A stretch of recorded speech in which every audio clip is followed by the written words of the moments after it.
Good evening, everybody. Welcome to the edition of Mr. Outlook. Uh, it's a tough game against the Lynx. We saw Washington kind of do the thing that teams have done to them in the third quarter. They came out as the aggressors, landed a big punch to Minnesota. Uh, they went down 20 in the first half. Going into the fourth, I believe they were down 4. And then Minnesota responded like a team that's near the top of the standings. With just as big a haymaker as the Mystics landed in the third, Minnesota landed in the fourth. They started that quarter with a 15-0 run, and pretty much what did it. Minnesota beat Washington tonight 93-75. Ray, we'll start with you. Just your thoughts on this one with the Cardell.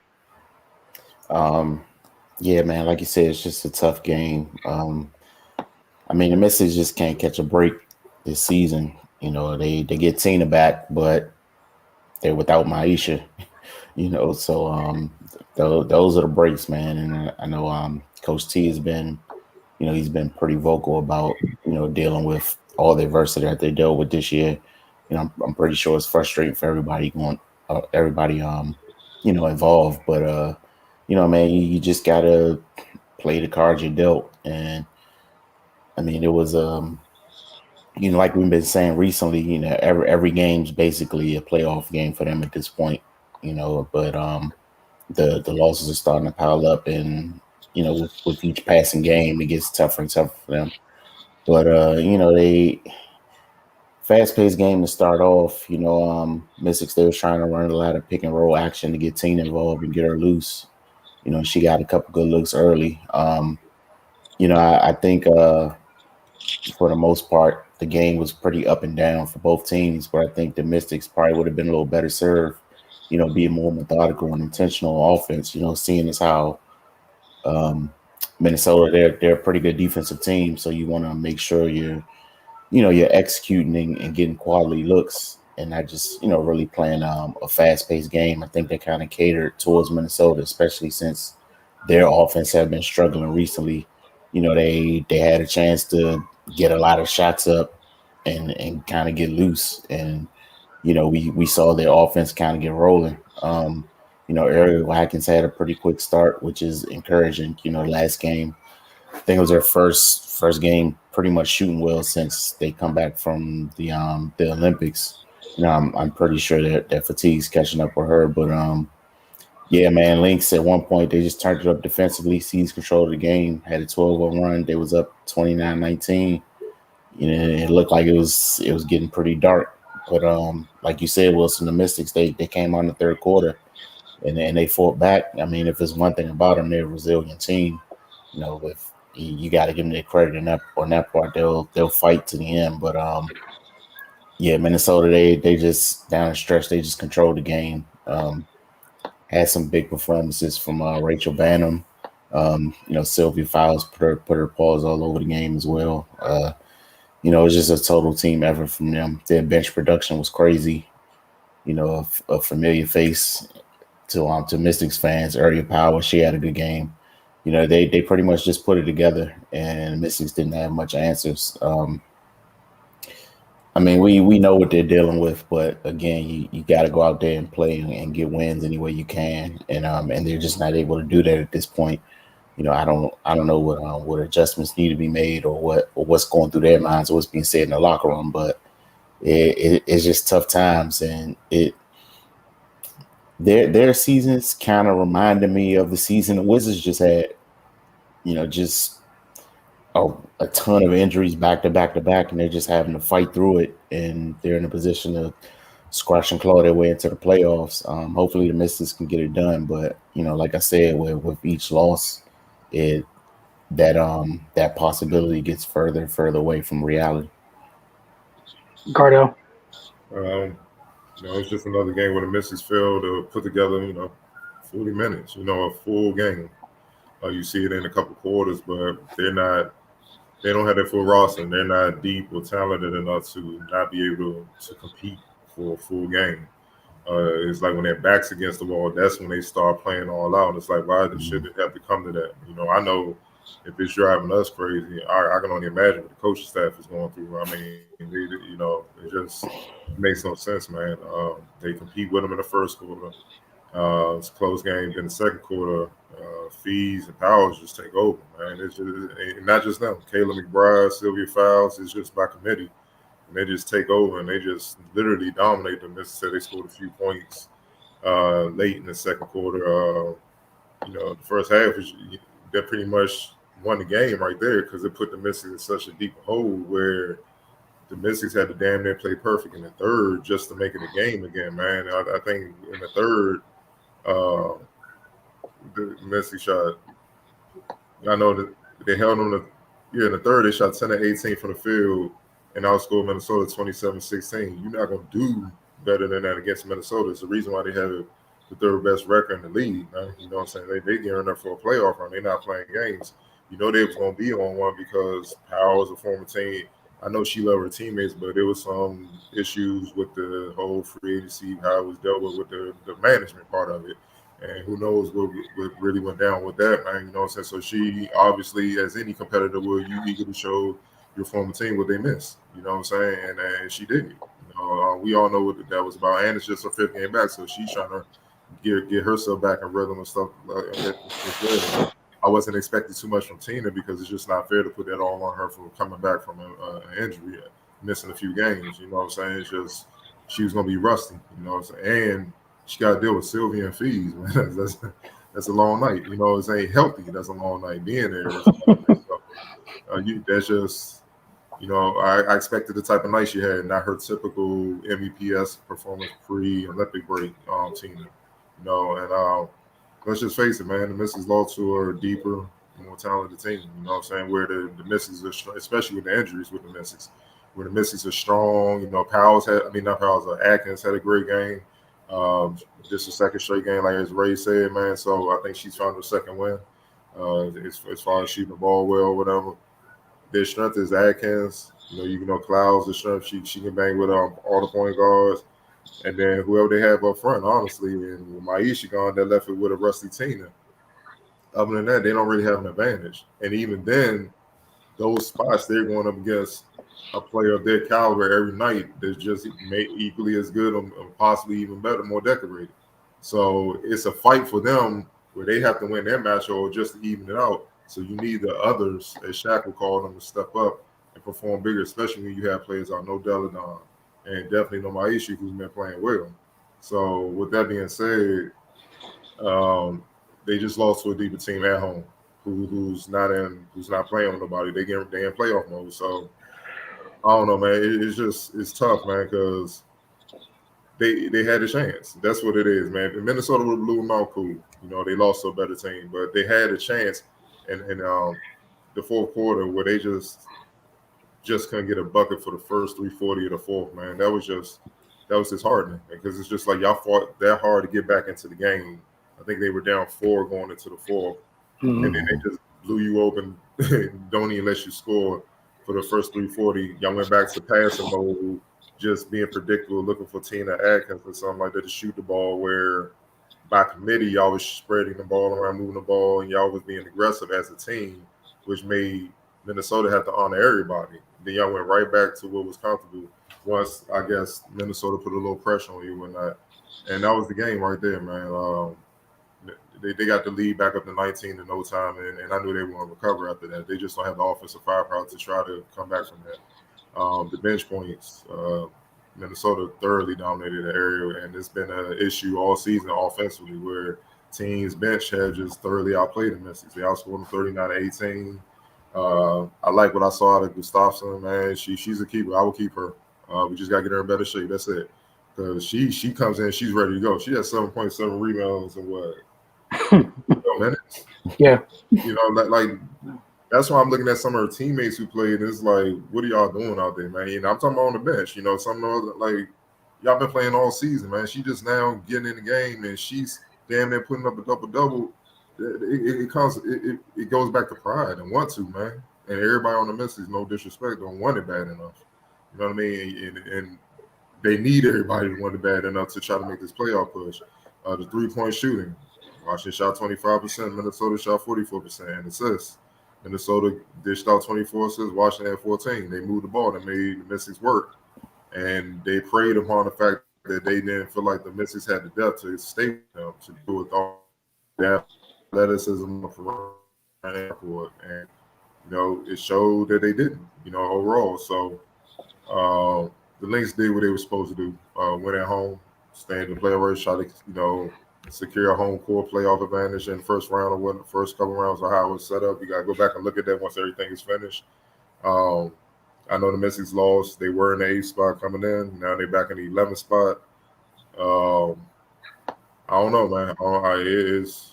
They need all hands on deck, man. You know what I'm saying? They need something because right now it ain't looking too good, man. And teams are honestly giving them a chance to make the playoffs, and they giving it right back by not just putting together a full 40 minutes. Like, I'd rather they win ugly than be up and down like they are, man. F it.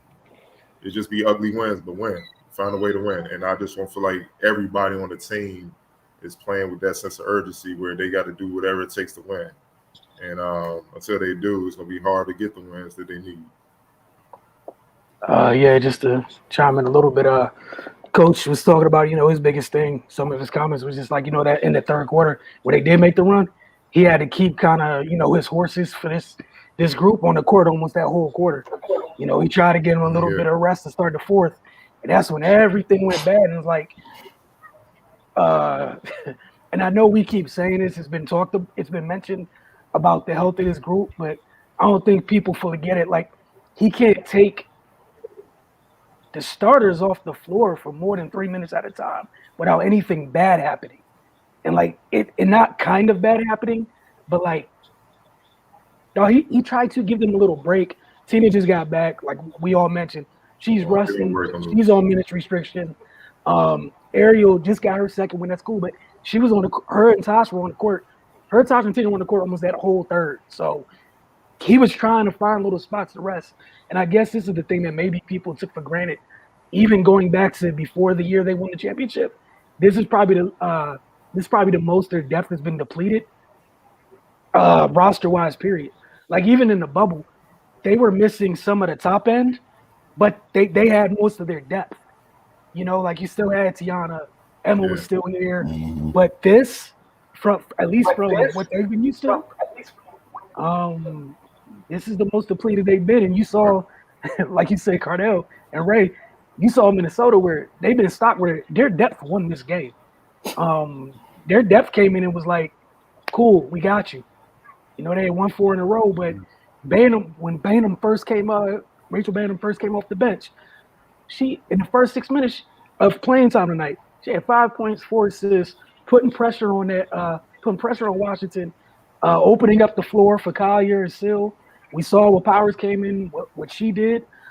Even Achonwa and Nat Achonwa and Jessica Shepard, they didn't score as much as the other two I mentioned did, but they were able to give folks.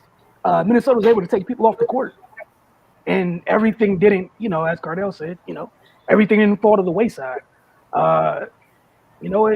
It's kind of one of the biggest differences. It just is what it is, and there's nothing that can really change that. And like you said, Cardell, I was encouraged by Gustafson, and I wouldn't be shocked. We saw her for a little bit, I think in the fourth before he kind of took out the starters, playing next to Tina.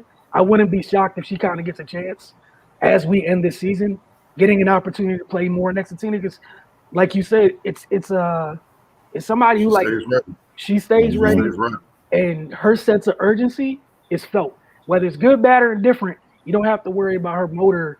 What her motor's running, it's running hot. She produces, dog. It ain't even just playing hard. Like she might get. She played 12. The other night, she might play 7. The game before that, I think she played like 5 or 7. She give you like 6 and 5 in those minutes, and it's like you got other players that were playing in front of her where it was like they playing like 20 minutes, 2 points, maybe a rebound. You're like, what the hell are y'all doing? Like, you see what I'm saying? Like, she's showing she's a professional, man, and you can rely on her. And that's why, going back to even the game where I went to before the Connecticut game when they played the Wings, and he was like, Wisconsin gave him a spark. He was like, I'm gonna have to find a way to get her some minutes. She's earned it. At this point, it's just about playing players that's gonna produce to help us. Because, like you said, Wilson, once the bench come in, it's not the same. Like, I don't think people understand how jacked up they are. Delanon's been out pretty much the whole year. No Meese, man. No Alicia Clark. Tina been banged up since she came back from the Olympics, man. Like, yeah, look, I mean, then Maisha Hanzal been in and out. You know what I'm saying? Like, Erica McCall was banged up. Zealous was banged up. They were on minutes restriction. Like, it's like, dang, all right, they get a couple players back, boom, they go right back down. It's like, damn, dog. And you gotta understand, Neesmith's a finalist MVP. You feel what I'm saying? I mean, Alicia Clark is a multiple time champion, one of the best defensive players in the league, and can get a bucket. That hurts. Yep. Delanon, we all know what she is. You know what I'm saying? One of the best players in the world when she's healthy. You know what I'm saying? It's just, it's harder. You're not going to replace that. You know, unless they're going to trade Stewie or someone to the team or something. You know what I'm saying? That's not going to happen. So it hurts, man. You know, you can't. So it's hard to make up for that, man. And that's what you're seeing right now, man. Like, injuries hurt. It sucks. So, but that should give these other players right now, especially with the turnover of the WNBA, I don't see how you don't give everything you got game in and game out, man. You know what I'm saying? Like, especially you see Atkins, she roll ankle on Powell's foot. She having a good game. All she did, and she's a dog, and I knew she would do this. She just tightened that one up, checked with his trainer, like, I'm good, you know, just tweak, got back in the game, and kept playing. Meanwhile, she's going against another dog like her and Powell's that know her and familiar with her, going at her. She got defending all that. So if you're a bench player and you seeing one of your top players do that, an Olympian, All-Star, whatever, you seeing them play like that, shouldn't that give you a boost? Like, yo, I gotta bring it. I'm not having a good game. I'm not bringing it enough. Like, she bringing it more than me, her, and she don't have to. She stamped. She ready. You know, like her place is she's good to go. My place may not be here next year if in the league, because other teams are seeing you kind of be up and down or just flat out and don't even show up. So it's just disheartening, man, because they need these wins, man. They need it, and you know this will suck. Like I don't know who said it. I think Atkins. This will be the first year if they miss the playoffs like of their career. Her and Maisha. Yeah, yep. And to double down on what you're saying, even when they get folks back, they have yet to get someone back off of a minute restriction. So even when they get them back, they're not fully back. Like they've yet to get someone, like they've yet to have someone get hurt, come back with no restrictions. Which again goes back to just how freaking depleted they are from a depth standpoint. And like you say, Cardell, just to kind of put a bow on that, like you said with this league turnover, best believe the depth is going to be addressed this offseason. Would not be shocked. It's going to be addressed because even the bubble, there was depth. They were missing some of their horses, but there was depth. And like you mentioned, like what you just said about the gap between when. Do you know how rich you are when Emma Meesseman comes off your bench? Yeah. When Tiana Hawkins comes off your bench, when Ariel Powers comes, like their depth almost all signed decent deals in free agency. That's how loaded they were. Dog, they were so deep. Maisha at times didn't even play. Yeah, that's how deep they were. She next in line, but she. I mean, hey, dog, it was deep. Like she got in when the games were blowouts, and you see how nice she is. She had to wait 3 years to get minutes. So, and again, go ahead. Go ahead. No, I was just pretty much agreeing with you. Just like if she had to wait that long, and we see what she did when she finally got opportunity, and that was only because folks were out. Again, it's depleted. Like I have no doubt in my mind, Coach He's going to address the depth on this roster because you see what it is. Like it's been a struggle all year. You know how he's going to address it? Yeah, I have a pretty good idea. 5-on-5 until y'all get the cam. Like, just run on the beach or something, stay in shape. Like, the main goal is show up healthy. I'm tired of, like, we ain't having another year like this, dog, because, I mean, think about it. Look at the Lynx, man. They got starters coming off the bench. John was a long-time starter. Powers could start, you know what I'm saying? But with the Missy, she was more like a sixth woman. You know what I'm saying? Like, they got starters from other. It's hard. And then you might have a couple players that who knows, they may not be in the league next year. Nah, and again, the turnover, we know how cutthroat this league is, how hard it is to stay in this league. Yeah, things are going to be done because we just saw Washington's depth get plucked, and all of them are in rotations everywhere. What you think Coach Cheese about to go do, knocking on doors when stuff comes up? Like Chicago, I hope if I were y'all, I'd make sure one of his former draft picks that y'all have on his team that was in the trade for Elena is re-upped. Like, I wouldn't be shocked, but that's y'all's business. We'll see what happens in January. Miss Copper's having a good year. She's developing. It's none of my business, but again, those are the type of things when you have with teams. Seattle's had this happen little by little, but they also do a good job of stacking. It's par for the course for good teams. It's just, this is the other side of it.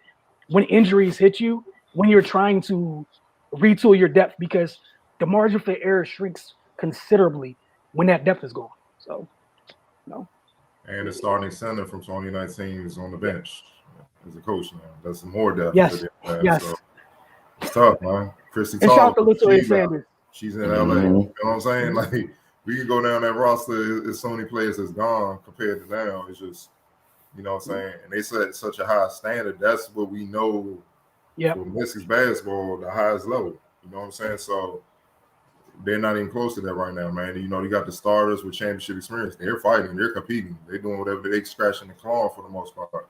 I'm just saying the rest of the team that's new, they got to take their lead and help them, man. Like, you got to look, man. I don't even want to call out names, but dang, though, y'all barely cracking 15 minutes because y'all not doing much. It's tough.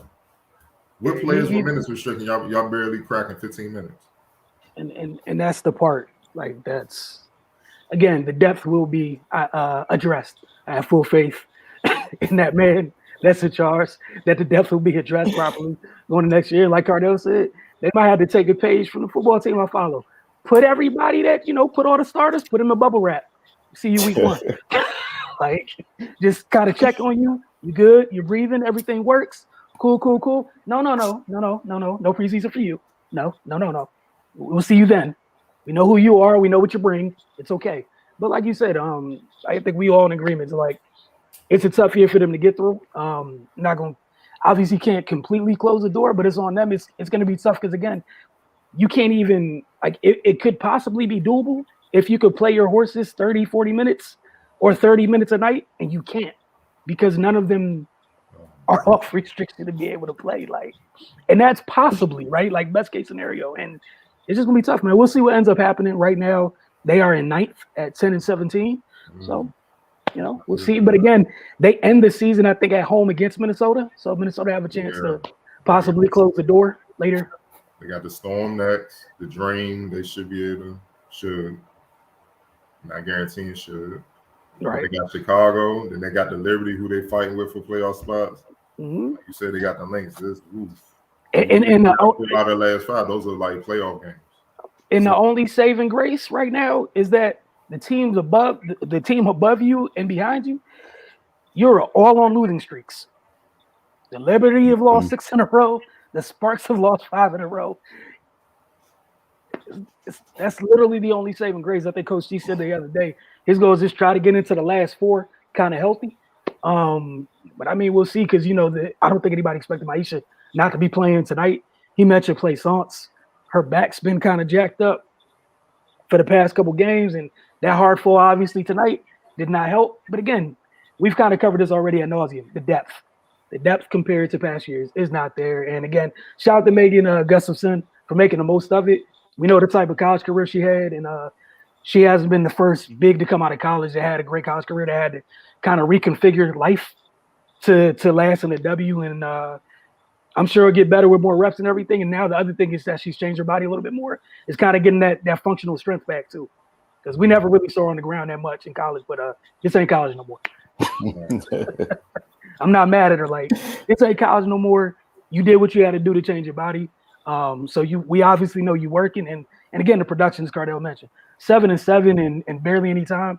And think about when she was on the floor, like, you felt her impact, and that's all you really want. Like those past iterations we were talking, even in 2018, Washington went to the finals. We know what happened with the Storm.